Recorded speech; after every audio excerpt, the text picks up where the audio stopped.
የተባበሩት መንግስታት ድርጅት የደካማና ሌባ ግለሰቦች መደበቂያ ተቋም አይደለም።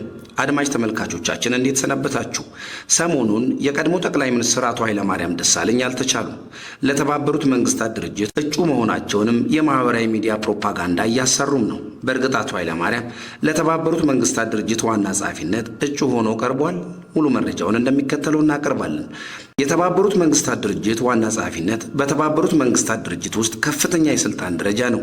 ይህ ድርጅት እንደ ኮፊ አናንና ባንኪሙን ያሉ የተዋጣላቸው የዓለም መሪዎች መርተውታል። እናም ከዚህ አንጻር አቶ ኃይለማርያም ደሳለኝ ለተባበሩት መንግስታት ድርጅት ዋና ጸሐፊነት ለመታጨት ብቁ ናቸውን ብለን መጠየቅም ይኖርብናል። በእርግጥ አቶ ኃይለማርያም ለቦታው የሚመጥን ሰው ቢሆን ሀገራችን ለቦታው ብታቀርበውና እሱም ቢያሸንፍ መልካም በሆነ ነበር። ነገር ግን እንደዚህ አይደለም እንጂ የአቶ ኃይለማርያም የአመራር ታሪክ የውድቀት እንጂ የስኬት ምሳሌ ሊሆን የማይችል ነው።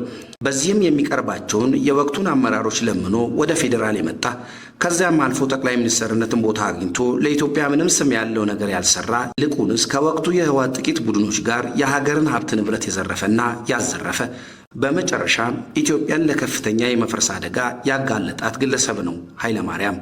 ይህ ሰው ስልጣኑን በመጠቀም ያካበተውን ሀብት ለማሸሽ አሁን ደርሶ የተለያዩ የፕሮፓጋንዳ ዘመቻዎችን እያሰራጨ ሲሆን ከሰሞኑ ደግሞ አቶ ኃይለማርያም ደሳለኝ ለተባበሩት መንግስታት ድርጅት ዋና ጸሐፊነት እጩ ሆኖ ቀረቡ የሚል የማህበራዊ ሚዲያ ዘመቻ የሚመስል ነገር እየተሰራጨ ነው።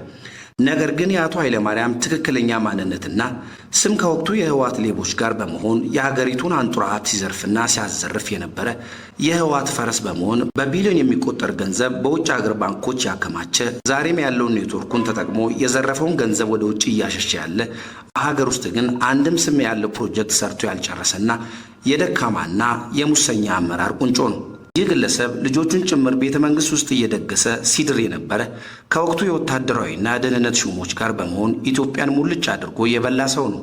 ዛሬ በአንድ በኩል ራሱን ንጹህ ለማስመሰል በሃይማኖት ስም ኢትዮጵያውያንን እያናገረ የዘረፋቸው አያሌ ገንዘቦች እንዳይነቃበት ስልጣኑን የለቀቀበት እንደ ትልቁም ነገር እያቀረበ ዛሬም የሀገርን ገንዘብ ወደ ውጭ እያሸሸ ያለ ለኢትዮጵያችንም ምንም ያልጠቀመ ግለሰብ ነው።